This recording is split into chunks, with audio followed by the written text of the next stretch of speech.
আমাদের অসংখ্য শিক্ষার্থীরা বাইরে থাকে। বাইরে থাকবার কারণে আমাদের একটা প্রস্তাবনা ছিল যেসব শিক্ষার্থীরা বাইরে থাকে তাদের জন্য আবাসন ভাতার একটা চিন্তা করা বা এটার এক্সটার্নাল সোর্স থেকে চিন্তা করা।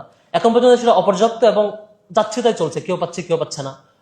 ছেলেদের ব্যাপারে আমরা প্রস্তাবনা দিয়েছিলাম। সামগ্রিক বিষয়ে কোনো চিন্তা মিনিমাম স্টার্ট করা, নিজেদেরকে ক্যাপাবল করার জায়গা। আমরা যদি শুধু রাষ্ট্রের কাছে দায় দিয়ে দিই স্যার, এখানে ট্রেজারারের বা বিশ্ববিদ্যালয় প্রশাসনের জায়গা থেকে ফান্ড কালেক্টরের কার দায়িত্ব? ম্যানেজ করাটা এটা ইউনিভার্সিটির দায়িত্ব, এটা ম্যানেজ করাটা ইউনিভার্সিটির দায়িত্ব, কনভিন্স করাটা ইউনিভার্সিটির দায়িত্ব এবং খরচ করাটা ইউনিভার্সিটির দায়িত্ব। আমি কেমনে ম্যানেজ করবো এই জিনিসটা আমি না পেরে যখন শুধু রাষ্ট্রের প্রতি দায় দিয়ে দেবো, এটা খুব একটা ব্যর্থতা পরিচয় স্যার। এদিক থেকে আমার মনে হয় যে ক্লিয়ার করা দরকার আমাদের অ্যাপ্রোচের ইন্টেন্সিটি কেমন ছিল, আমাদের অ্যাপ্রোচটা পারফেক্ট ছিল কিনা, না আমাদের কোনো অক্ষমতা আছে যে রাষ্ট্রকে আমরা কনভিন্স করতে পারছি না। আমি রাষ্ট্র কথা বলি স্যার, চাকসুতে আমাদের চেয়ে 20 গুণ বেশি বাজেট দিয়েছে।